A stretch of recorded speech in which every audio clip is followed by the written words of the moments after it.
If Carling did radio, it would probably be the Groove Lounge. The hottest Saturday ticket anywhere. You're in the Groove Lounge. Probably the best Groove Lounge in the world. Every Saturday, 4 to 6 on CRMK.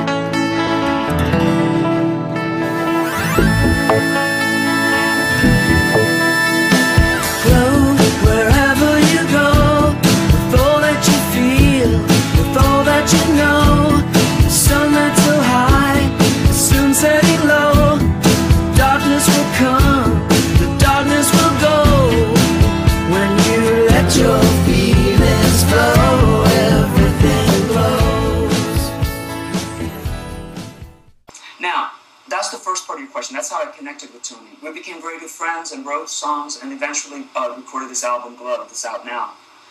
Now, the other part of your question is how connected is he to the Marc Bolan legacy and to Marc himself?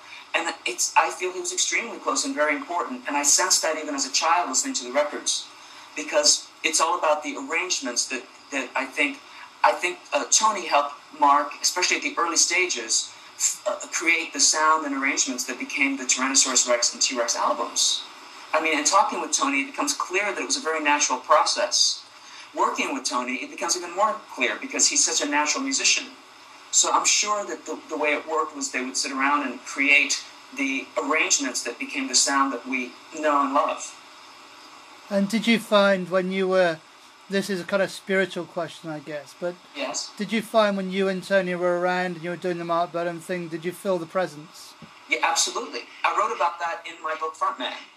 At one point, I did feel the presence, and at one point, when we first started recording one of our first songs we did, I felt Marc's presence very strongly, in fact, sensed a physical presence of Marc in the room. I did. Now, I can't speak for Tony on that, but I did. And certain things that Tony said to me during the recording, especially when we got some of the guitar sounds that we got, he and I looked at each other and nodded. I will say that. And, it's sometimes when you're in a session that, there are a lot of spiritual influences that come through because, of course, we're dealing with music, which is a spiritual medium. But in this case, I think Marc was definitely visiting, and he knew Marc knew that we were getting together, and I think made his presence known. And you know what? I've heard that a number of times, and I firmly believe it. So, well, Marc was extremely spiritual and magic. He was a magician and a wizard, I think, too. And I think that he certainly is around, and probably very thrilled that I think he's getting more recognition now than he did when he was alive. Yeah, fantastic. Just changing tack. Yes. A little bit. You are also very connected to a great friend and a great supporter of the show, and she promotes this show widely in America and probably is instrumental in us getting together, and that's your good friend Natalie McDonald. Of course. I've known Natalie since I was 13 or 14 years old, and we would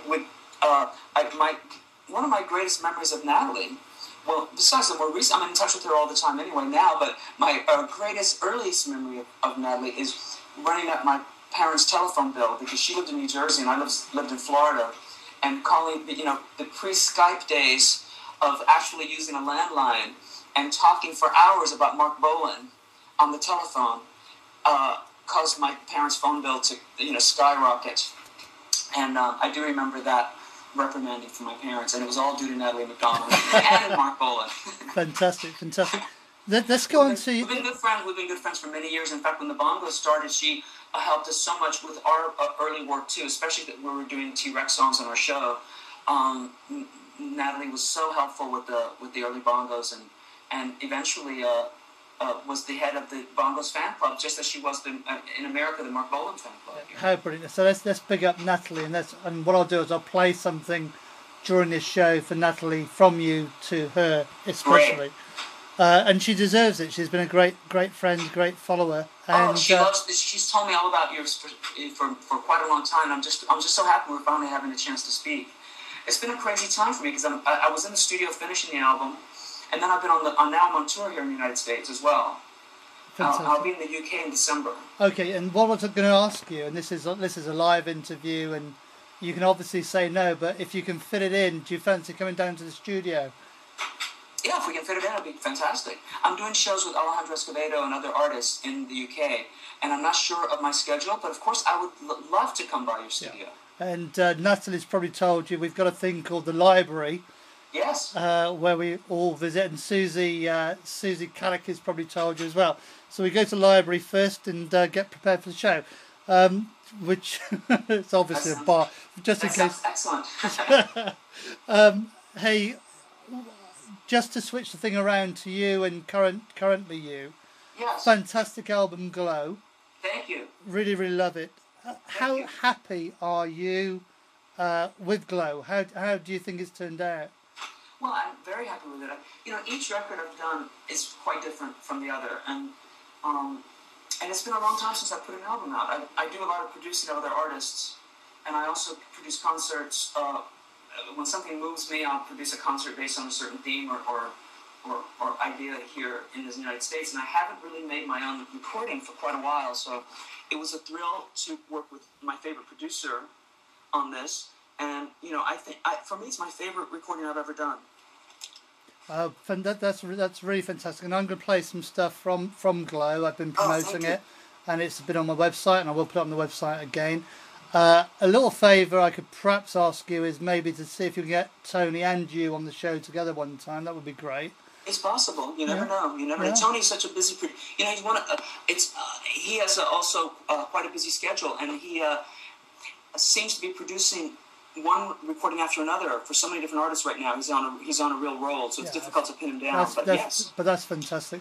And I'm going to do something I've never done before, because I'm really enjoying this interview and connecting with it. I'm going to turn the tables and let you ask me something about Bolan or the Groove Lounge or whatever you like. Okay. Well, how did you... I mean, you've asked me now how I got into T-Rex and why. Maybe I could ask you the same question. How did you first... What appealed to you about Marc Bolan, and what made you want to even, start the Groove Lounge? Okay, well, in terms of how I sort of discovered him, I guess the reality was, and this is about the senses and art and all those sorts of things. I was in a record shop at that age. I can't remember. I've probably been 14, 15, 16, something like that. Yeah. I was in I went to the record store, as they did in those days. Yes, of course. And you flick through album covers, and the artwork of album covers is so important. Or it was in those days. Yes, I know. And I remember having in my hand, in my pocket was pocket money, if you like, and in my hand was Deep Purple Fireball or Electric Warrior. And whatever reason I chose Electric Warrior, and I have to say it was, and I'm quite emotional telling you this, it was an album that I never really ever stopped playing. It was fantastic.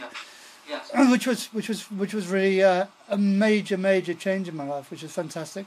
And then I guess in terms of the Groove Lounge, do you know, if I'm really honest, there was a point in my life I lost contact with the Bolan thing, and that was, I never lost contact completely. In other words, I always played the records, I always bought what I knew was around, but I didn't know what was around in terms of the underworld and the stuff that was unpublished and unreleased, but was still available if you knew the right people. And I decided to do a tribute for the 30th anniversary. I'd never done a radio show, I'd never done an interview, I'd never done anything like that. And I just was inspired to do it. And from that moment, really, it was a given that I would do it every week. That's fantastic. It's fantastic. It's a great story. It was and forgive me for getting a bit emotional there, but it was that's the way it's touched me too. No, it's Marc Bolan. The subject is a very emotional thing. Well, music is already emotional, but the way Marc connects with his music and then connects us with it is especially emotional, and that's why his fans are so strong and such a. I think stronger than most. There's I can't think of another artist that has such a devoted base of followers and listeners, as Marc Bolan does. Because as poetic as he was, and as art oriented and art, being a creative artist as he was also connected on an emotional level that was deeper than most. Because of the symbolism he used in the songs and, the emotional, romantic symbolism, it cuts very deeply, touches very deeply. It does, and, it does. It is like a romantic poet from another era. He was really channeling other eras, too, in his music. It was not only of the late 60s to 70s when he lived, when he recorded, but it covers, everything from, mixing sort of Eddie Cochran with Lord Byron. It was a combination of romanticism and rock and roll that was unprecedented, I think. Yeah. And because of that, because of what he was channeling, I think, he's touching on a lot of levels that are deeply emotional. And I did write a little bit about that in my book, because as a young guy growing up, his romantic imagery really left an impression on me, triggered and opened up emotions in me that I didn't know existed. It's quite interesting, and this is a strange thing for a radio program to sort of stray into, but it kind of made very straight men cool about, Yes. being slightly feminine, if that makes any sense. Well, yeah, exactly. The only other artist that came close to that is another artist who I work with closely, is Donovan, who was a friend of Marc's and who was also a fan of Marc's, was Donovan. Donovan still carries around a scarf that Marc gave him. Oh, wow. How fantastic is that? Donovan was the only other artist I can think of who was able to balance the masculine and feminine in sort of a very positive way that was really beautiful, But Marc did it in a rock and roll, and he was able to balance such extremes with it, because he was kind of macho as well, Marc. Oh, he's massively macho, yeah, in that sense, yeah. With his Les Paul, on the stage. Where Donovan was definitely a little bit on the other side, playing acoustic always, and a little more, a little even gentler, because Marc, of course, had the hard rock side of him as well. Well, he was very mellow yellow. Yes.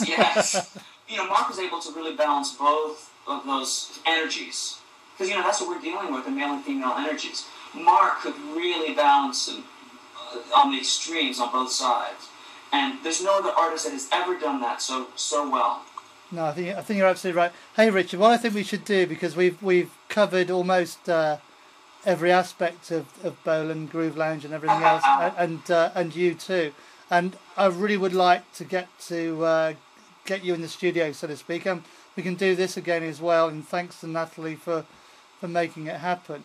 I would love to come by the studio, and I will be in England, in December. Right, are you playing? Have you got a tour arranged? Yes, yeah, and if on my website, richardbarone.com, there's the shows link are the tour dates, and they keep getting added all the time. I think there are 3 shows in London, and 1 in Bedford, and 1 in Wales right now. Okay, well, I shall be coming to see you then, so I'll make sure that you get me on the green list, so to speak. Absolutely, you're always welcome, and I can't wait to meet you in person. All right. Hey, Richard, this has been... I'm not sure we meant it to go where it went, but it's fantastic that it did go where it went, and I've really, really enjoyed talking to you and really enjoyed the connection. Well, me too, and I hope you had as much fun with it as I did. I had...